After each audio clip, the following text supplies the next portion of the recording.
pagi saudara-saudara yang dikasihi Tuhan. Hari ini kita akan merenungkan firman Tuhan dari Yeremia 2 ayat yang ke-7 dan yang ke-8.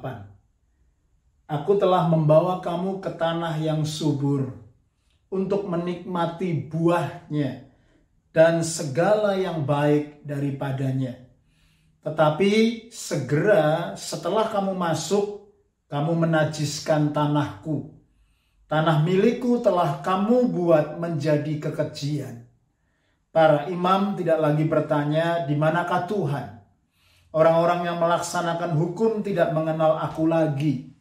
Dan para gembala mendurhaka terhadap aku. Para nabi bernubuat demi Baal. Mereka mengikuti apa yang tidak berguna. Saudara yang dikasihi Tuhan, ini sebuah jeritan yang ditulis saudaraku oleh Nabi Yeremia dari isi hati Tuhan sendiri. Yang menggambarkan saudaraku bahwa orang Israel sudah dibawa oleh Tuhan masuk ke sebuah tanah Kanaan. Tanah yang subur untuk mereka menikmati hal yang baik dari tanah itu. Tetapi begitu mereka masuk, mereka menajiskan tanah itu. Mereka menyembah kepada Baal. Mereka saudaraku melupakan Tuhan dan mereka meninggalkan Tuhan. The fountain of the living water. Saudaraku, di sini ayat ini mengingatkan kepada kita, saudaraku, Tuhan menegur, saudaraku, 3 pemimpin. Saudaraku, imam ditegur, saudaraku, nabi ditegur, saudara. Gembala ditegur, saudara. Semua pemimpin, segala situasi kondisi, saudaraku, yang mungkin tampak luar kelihatan baik.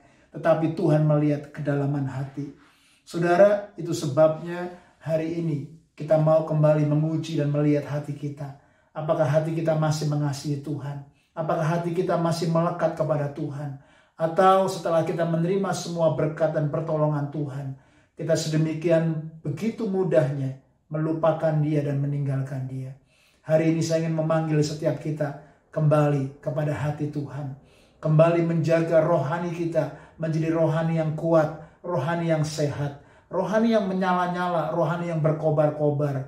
Bukan rohani yang stagnasi, bukan rohani yang akhirnya cuma terlibat kepada outward religion. Tetapi saudaraku, kita boleh kembali menjaga hati dan pikiran kita untuk benar-benar bersyukur, mengandalkan Tuhan, bergantung kepada Tuhan, sehingga nama Tuhan dipermuliakan. Saudara, saya ingin membagikan ada beberapa hal praktis yang perlu kita lakukan. Bagaimana untuk kita boleh rebuild?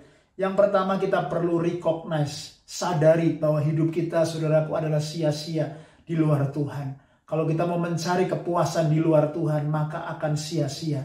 Saudaraku, sama seperti kita minum, saudaraku, yang namanya air laut. Kalau saudara dan saya pernah minum air laut, saudaraku, maka begitu kita minum, maka saudaraku tidak akan dipuaskan. Kita akan terus minum, dan ternyata begitu kita minum, saudara, ternyata itu pun tidak akan bisa memuaskan kita, saudara.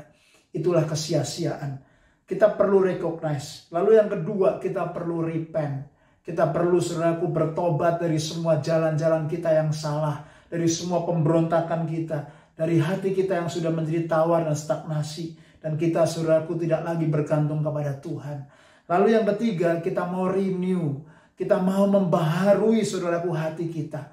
Supaya hati saya dan saudara dibaharui. Supaya perjalanan kita sama Tuhan menjadi perjalanan yang intim. Bukan, saudaraku, perjalanan yang berfokus kepada hal-hal yang temporal. Tetapi kita berfokus kepada kekekalan. Kepada rencana Tuhan sendiri. Lalu yang terakhir adalah restore, saudara.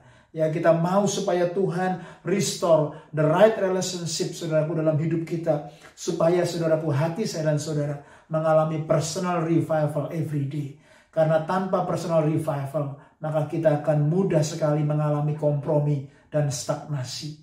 Biarkan sungguh saudara renungan hari ini mengingatkan saya dan saudara untuk bersama-sama kembali recognize, repent, renew, and restore. Stay strong and stay blessed. Tuhan memberkati.